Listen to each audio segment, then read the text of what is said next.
আহলে কিতাবদের মধ্য থেকে যারা ইসলাম গ্রহণ করেছে তাদের মর্যাদা সম্পর্কে আলোচনা করব। আল্লাহ রাসূল সাল্লাল্লাহু আলাইহি ওয়াসাল্লাম উনি নবুয়ত প্রাপ্ত হবার পূর্বে কিছু আহলে কিতাব তথা ইহুদি এবং খ্রিস্টান এরা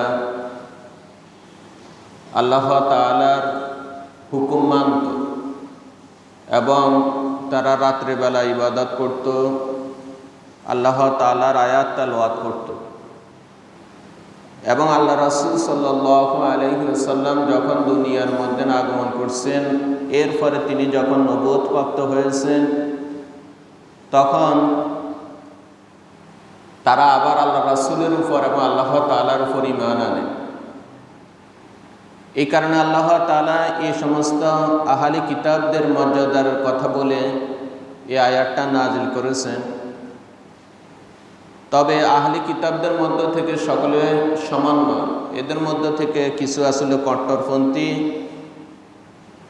যারা ইতিপূর্বে জেনেছে সর্বশেষ নবী হবে মুহাম্মদ রাসূলুল্লাহ সাল্লাল্লাহু আলাইহি ওয়াসাল্লাম।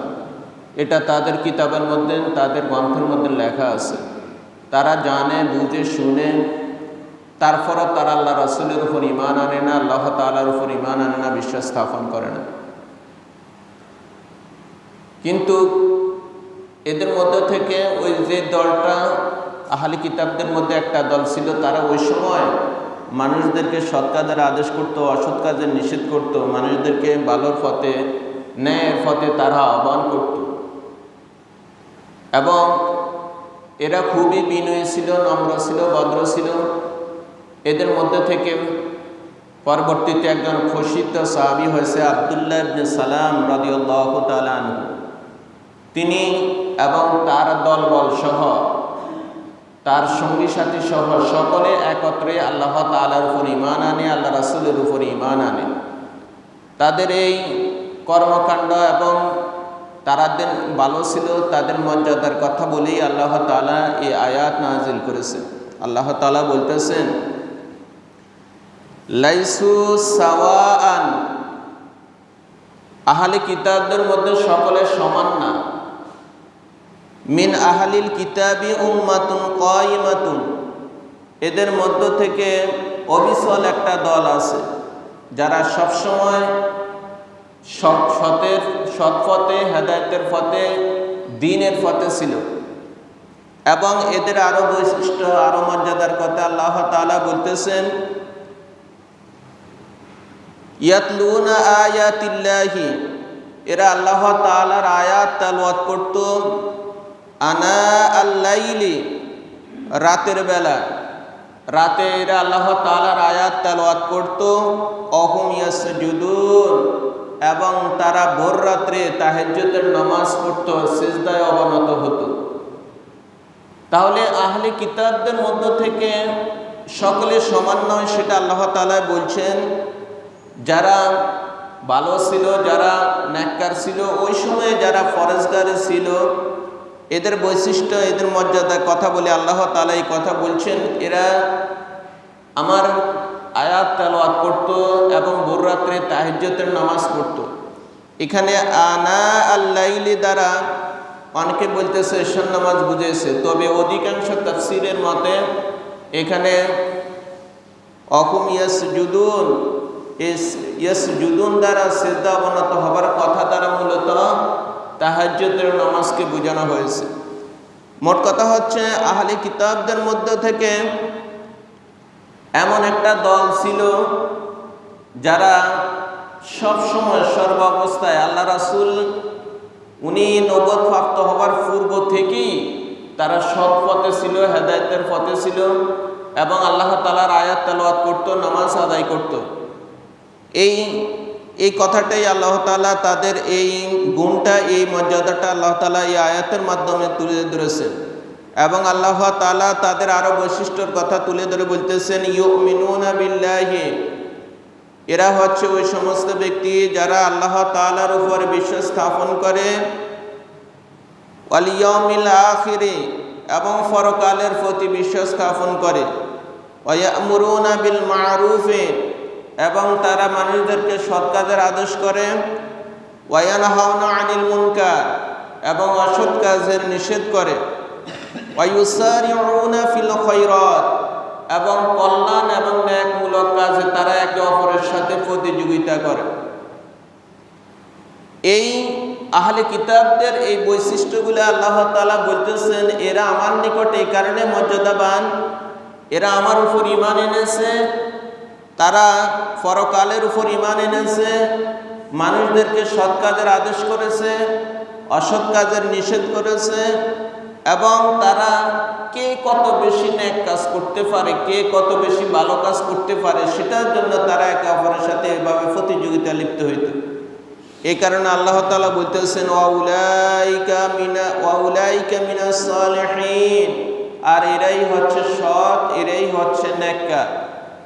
তাহলে এই আয়াত থেকে আমাদের নিকট স্পষ্ট হয়ে গেল, এই আয়াত থেকে আমরা পুরোপুরি অবগত হলাম, যারা আহলে কিতাবদের মধ্য থেকে যারা ভালো ছিল তাদের মর্যাদাটা আল্লাহ তাআলা এই আয়াত, দুইটা আয়াতের মাধ্যমে তুলে ধরেছেন, যে এরা আল্লাহ তাআলার উপর ঈমান এনেছে, পরকালের উপর তারা ঈমান এনেছে, বিশ্বাস স্থাপন করেছে, এবং তারা মানুষকে সৎ কাজের আদেশ দিত, অসৎ কাজের নিষেধ করত, ন্যাক এবং কল্যাণমূলক কাজে একে অপরকে সহযোগিতা করত।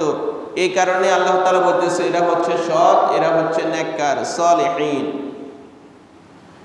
এবং আল্লাহ তাআলা আরো বলতেছে, ওয়ামা ইয়াফআলু মিন খায়রিন, তারা ন্যাক এবং কল্যাণমূলক যে কাজই করুক না কেন, তারা যে কাজই করুক না কেন কল্যাণমূলক, ফালাই ইয়াকফুরুহ, তাদের ওই ন্যাক এবং কল্যাণমূলক কাজকে কখনো অস্বীকার করা হবে না। মানে এরা যে ন্যাক কাজ করেছে, যে ভালো কাজ করেছে, এই ভালো কাজের প্রতিদান মহান রব্বুল আলামিন নির্ঘাতভাবে তাদেরকে দিবেন। এই জন্য আল্লাহ তাআলা ফালাই ইয়াকফুরুহ, ফালাই লাং শব্দটা ব্যবহার করা হয়েছে, যে কখনো অস্বীকার করা হবে না। এরা যেই কাজে করেছে, যেই নেক কাজ করেছে, যে ভালো কাজ করেছে, এর প্রতিদান আল্লাহ তাআলা নির্ঘাত দিবেন।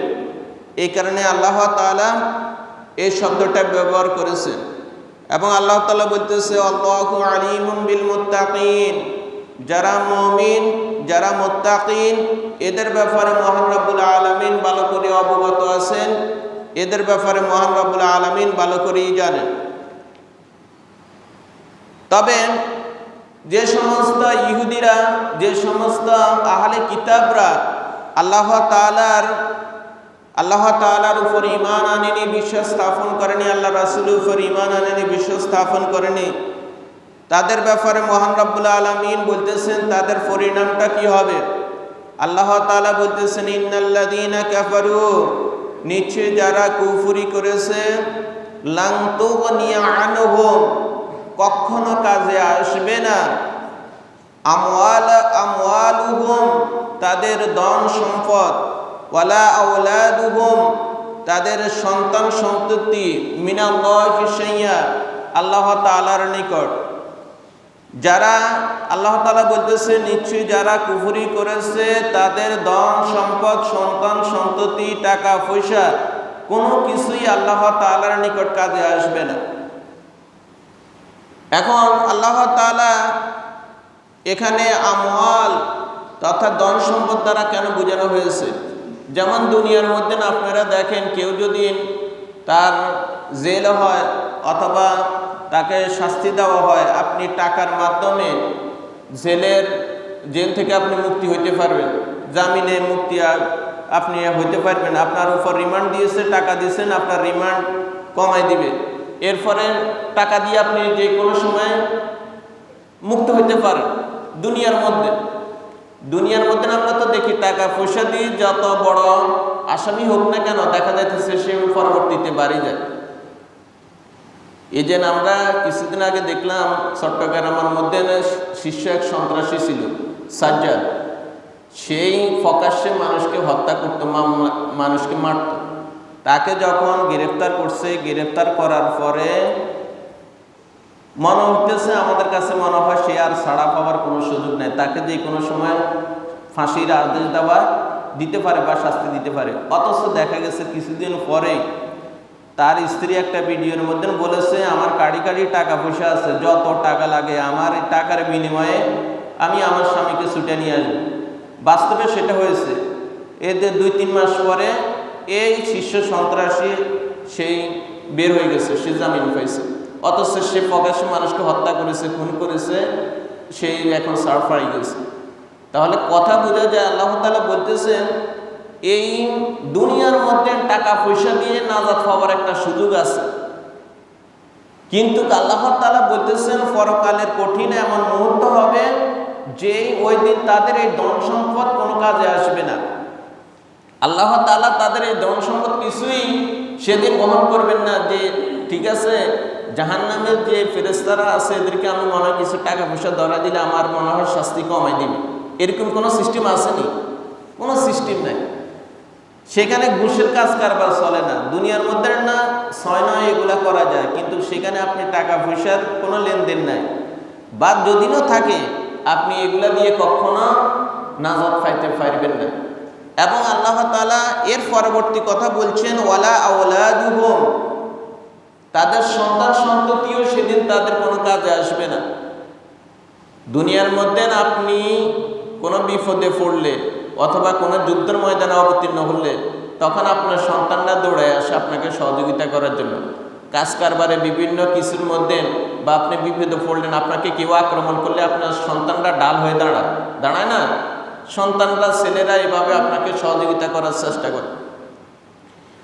এই আল্লাহ তাআলা বলতেছেন এই আহলে কিতাবরা যারা কাফের, যারা মুশরিক, এরা কিয়ামতের ময়দানে এই সন্তান দ্বারা কখনো নাজাত পাইতে পারবে না, তাদেরকে ওই জাহান্নামের আযাব থেকে রক্ষা করতে পারবে না।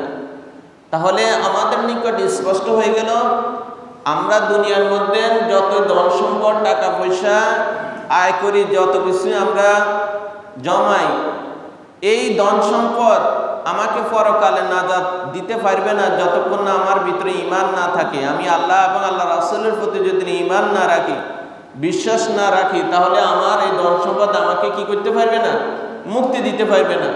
এবং ওই আমার কোনো সন্তান সন্ততি আমাকে জাহান্নামের ওই আযাব থেকে ডাল হয়ে দাঁড়াতে পারবে না, ওই আযাব থেকে আমাকে রক্ষা করতে পারবে না। এই কথাটাই আল্লাহ তাআলা বলতেছেন ইন্নাল্লাযীনা কাফারু, নিশ্চয় যারা কুফরি করেছে, লান তুগনি আনহুম আমওয়ালুহুম ওয়ালা আওলাদুহুম মিনাল্লাহি শাইয়্যা, নিশ্চয় যারা কুফরি করেছে তাদের ধন সম্পদ সন্তান সন্ততি কোনো কিছুই আল্লাহ তাআলার নিকট কাজে আসবে না। আউলাইকা আসহাবুন নার, বরঞ্চ এরা হবে জাহান্নামের অধিবাসী। হুম ফিহা খালিদুন, আর ওই তারা জাহান্নামের মধ্যে চিরস্থায়ীভাবে সেখানে তারা থাকবে, সেখানে তারা অবস্থান করবে। তাহলে কাফেরদের মুশরিকদের পরিণাম কি হবে সেটা আল্লাহ তাআলা এই আয়াতের মাধ্যমে স্পষ্টভাবে আমাদেরকে জানিয়ে দিয়েছেন। যারা কুফরি করেছে, আল্লাহ এবং আল্লাহ রাসূলের উপর ঈমান আনেনি, তাদের পরিণাম হবে জাহান্নাম, তারা জাহান্নামের অধিবাসী হবে। এবং এই শাস্তিটা, এই আযাবটা একদিন বা দুদিনের জন্য নয়, আল্লাহ তাআলা স্পষ্টভাবে জানিয়ে দিয়েছে হুম ফিহা খালিদুন, চিরস্থায়ীভাবে এই আযাব তারা চিরস্থায়ীভাবে ভোগ করতে হবে। এবার আল্লাহ তাআলা এই আহলে কিতাবদের অথবা কাফের মুশরিকদের তারা দুনিয়ার মধ্যে যে ভালো কাজ করে এর প্রতিদান তারা কি পাইবে কিনা সে সম্পর্কে আল্লাহ তাআলা পরবর্তী আয়াতের মাধ্যমে বলতেছে, যারা দুনিয়ার মধ্যে দান, কাফের মুশরিকদের মধ্যে থেকে যারা দান করে, এদের এই দানটা কি কাজে আসবে সে ব্যাপারে আল্লাহ তাআলা বলতেছেন, মাসালু মা ইউনফিকুনা ফি হাযিহিল হায়াতিদ দুনিয়া, যারা এই দুনিয়ার জীবনে ব্যয় করে। এখানে আল্লাহ তাআলা কাফের মুশরিকদের আহলে কিতাবদেরকে উদ্দেশ্য করে বলতেছেন, যারা দুনিয়ার মধ্যে ব্যয় করে, দান সদকা করে, আল্লাহ তাআলা তাদের উদাহরণটা এইভাবে দিতেছেন, কামাসালি রিহিন, এটা হচ্ছে একটা বাতাস। কেমন বাতাস? ফিহা সিররুন, যে বাতাসের মধ্যে প্রচণ্ড ঠান্ডা রয়েছে, মানে তুষারপাত, বাতাস এত বেশি, যার বাতাসের বেশি হওয়ার কারণে ওই বাতাসটা যে কুয়াশা পড়ে সেটার মধ্যে একবার তুষারপাতে পরিণত হয়ে যায়। আল্লাহ তাআলা বলতেছেন, যারা দুনিয়ার জীবনে ঈমান ছাড়া এইভাবে আল্লাহর রাস্তা এইভাবে তারা দান সদকা করে, তাদের উদাহরণটা হচ্ছে এরকম একটা বাতাস, যে বাতাসের প্রচণ্ডতার কারণে, এত ঠান্ডা বাতাসের কারণে তুষারপাত হওয়া শুরু করে দেয়। এবং আল্লাহ তাআলা এখানে বলতেছেন আসাবাত হারসা, আর সেটা পতিত হয় একটা ফসলি ক্ষেতের মধ্যে, ফসলি জমিনের মধ্যে সেটা পতিত হয় কওমিন, ওই জাতির উপর, জলামু, যারা জুলুম করেছে, আনফুসাহুম, তারা তাদের নিজেদের উপর, এবং এর কারণে ফাহালাকাতুহু, আর সেটা ওই তুষারপাতের কারণে সকল জমিনের ফসল এবং ফল ফলাদি সব কিছু এভাবে নষ্ট হয়ে যায়। এখন আল্লাহ তাআলা এই আয়াতের মধ্যে এখনো যে উদাহরণটা দিয়েছে, যে একটু আপনারা যদি খেয়াল করেন তাহলে বুঝবেন, এখানে রিহুন, এই বাতাস দ্বারা এখানে সর্বপ্রথম বলা হয়েছে ফি হাদিহিল হায়াতুদ দুনিয়া, এই দুনিয়ার জীবন দ্বারা তারা যে টাকা পয়সা যেগুলো রোজগার করে, এই দুনিয়ার মধ্যে আমরা যা কিছু কামাই করি এর প্রতিদান আমরা কোথায় পাবো? পরকালে। কেননা আল্লাহ রাসূল বলেছে আর দুনিয়া মাজরাতুল আখিরা, দুনিয়াটা হচ্ছে পরকালের জন্য একটা শস্য ক্ষেত্র। এই দুনিয়ার মধ্যে আমরা শস্য ফলাইবো আর এর ফল পাবো আমরা আখিরাতে।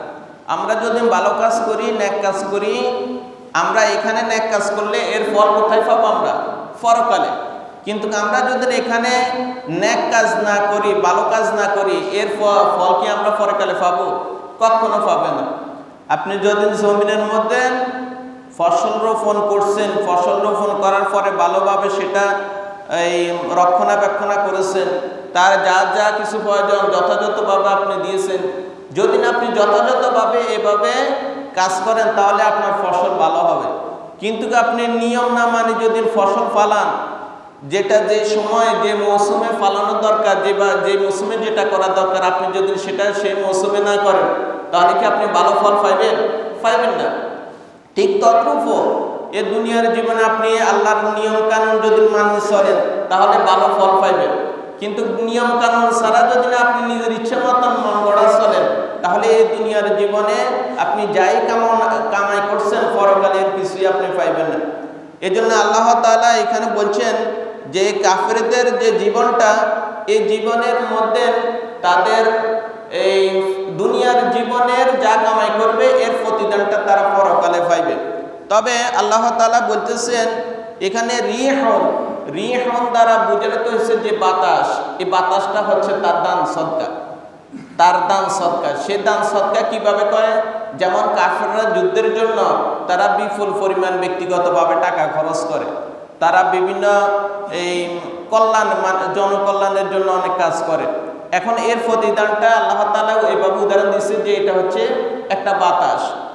এখন আর এখানে সেররন দ্বারা বোঝানো হয়েছে তুষারপাত। এখন তুষারপাতটা মূলত বোঝানো হয়েছে তার ঈমান, যে আল্লাহ রাসূলের উপর ঈমান আনেনি। এখন কেউ যদি আল্লাহ রাসূলের প্রতি ঈমান না আনে তাহলে সে যদি কোনো দান সদকা করে, সে যত অন্যায় আমল করে, তার এগুলা কোনো কিছু কাজে আসবে? কোনো কিছু কাজে আসবে না। বরঞ্চ তার এই কাজ, নেক কাজ দ্বারা যা, এই ভালো কাজ যাই করছে এগুলা দ্বারা পরকালে সে কিছু পাইবে না। এই কারণে আল্লাহ তাআলা এই উদাহরণটা এইভাবে দিয়েছে যে কেউ যদি ঈমান ছাড়া দুনিয়ার জীবনে এইভাবে দান সদকা করে তাহলে তার সেটা উদাহরণ হচ্ছে একটা বাতাস, যে বাতাসের মধ্যে প্রচণ্ড ঠান্ডা রয়েছে, আর এই ঠান্ডার কারণে প্রচুর তুষারপাত হয়, আর এই তুষারপাতের কারণে তার ফসলগুলো সবগুলো ধ্বংস হয়ে যায়, শেষ হয়ে যায়, বিনষ্ট হয়ে যায়। ঠিক তদ্রূপভাবে যারা কাফের, যাদের ঈমান নাই, তারা যাই দান সদকা করবে, তারা যাই নেক কল্যাণমূলক কাজ করবে, এই তুষারপাতের যেভাবে ফসলকে ধ্বংস করে দিয়েছে ঠিক তদ্রূপভাবে তাদের যত আমল করেছে এগুলো পরকালে সব ধ্বংস হয়ে যাবে, এগুলো কোনো কিছু কাজে আসবে না, শুধু একটা কারণে, সেটা হচ্ছে তাদের ঈমান না। এ কারণে আল্লাহ তাআলা এইভাবে উদাহরণটা দিয়েছেন যে মাসালু মা ইউনফিকুনা ফি হাযিহিল হায়াতিদ দুনিয়া, যারা দুনিয়ার জীবনে এইভাবে ব্যয় করে তথা দান সদকা করে, আল্লাহ তাআলা ইহুদি কাফের মুশরিকদের উদ্দেশ্য করে কথা বলছেন, তারা দুনিয়ার জীবনে যায় কিছু ব্যয় করে, কামাসালি রিহিন, এটা এমন একটা বাতাস যে বাতাসটা ফিহা সিররুন, যে বাতাসের মধ্যে প্রচণ্ড ঠান্ডা তুষারপাত রয়েছে, আসওয়াবাত হারসা, আর ওই বাতাসটা, ওই তুষারপাতটা এমন জমিনের মধ্যে পতিত হয়েছে কওমিন, এমন জাতির উপর, জলামু, যারা জুলুম করেছে, আনফুসাহুম, তাদের নিজেদের উপর, মানে এরা জানি শুনি বুঝি তার এই অন্যায় কাজ করেছে, অপরাধমূলক কাজ করেছে, আল্লাহ রাসূলের উপর ঈমান আনেনি, তারা নিজেরাই নিজেদের উপর জুলুম করেছে। এই জুলুমের কারণেই কি হয়েছে, ফাহালাকাতুহু, তারা ধ্বংস হয়েছে। যেভাবে তুষারপাত ওই ক্ষেতকে এভাবে ধ্বংস করে দেয়, এভাবে যারা কাফের, যারা মুশরিক, তাদের ঈমান না থাকার কারণে তারাও সেদিন এভাবে ধ্বংস হয়ে যাবে। এবং আল্লাহ তাআলা বলতেছেন ওমা যালামাহুমুল্লাহু, আল্লাহ তাআলা তাদের উপর কোনো জুলুম করেননি, তাদের উপর কোনো অত্যাচার করেননি, ওয়ালাকিন আনফুসাহুম ইয়াজলিমুন, বরং তারা নিজেরাই নিজেদের উপরে জুলুম করেছে। এখন আল্লাহ তাআলা তাদের হেদায়েতের জন্য নবী পাঠাইছে, তাদের হেদায়েতের জন্য কোরআন পাঠাইছে, এত কিছু তারা জানার পরও, বুঝার পরও আল্লাহ তাআলা বলতেছে, জানি বুঝি শুনি তারা নিজেদেরকে জাহান্নামের দিকে দাবিত করতেছে। অতএব আল্লাহ তাআলা বলতেছে, আমি তাদের উপর কোনো জুলুম করতেছি না, তারা নিজেরা নিজেদের স্ব-ইচ্ছা স্বজ্ঞানে তারা ওই জাহান্নামের দিকে দাবিত হইতেছে, তারা নিজেরাই নিজেদের উপরে জুলুম করতেছে। এই জন্য কিয়ামতের দিন তারা আল্লাহ তাআলার উপরে এরকমের দোষ চাপাইতে পারবে না, আল্লাহ রাসূলের উপর দোষ চাপাইতে পারবে না। কেননা আল্লাহ রাসূল যথাযথভাবে তাদের নিকট দ্বীনি দাওয়াতের কাজ করেছেন, যথাযথভাবে কোরআনের বাণী, আল্লাহ তাআলার বাণী তাদের নিকট পৌঁছেছে, কালিমার বাণী পৌঁছেছে। পৌঁছানোর পরও এরা আল্লাহ এবং আল্লাহ রাসূলের উপর ঈমান আননি। এই কারণে দুনিয়ার জীবনে তারা যা কিছু নেক আমল করবে, যা কিছু দান করবে, পরকালে এগুলো সব বিফলে যাবে, কোনো কিছু কাজ আসবে না। যদি ঈমান থাকতো তাহলে প্রত্যেকটা নেক আমলের প্রতিদান আল্লাহ তাআলা তাদেরকে দিতেন।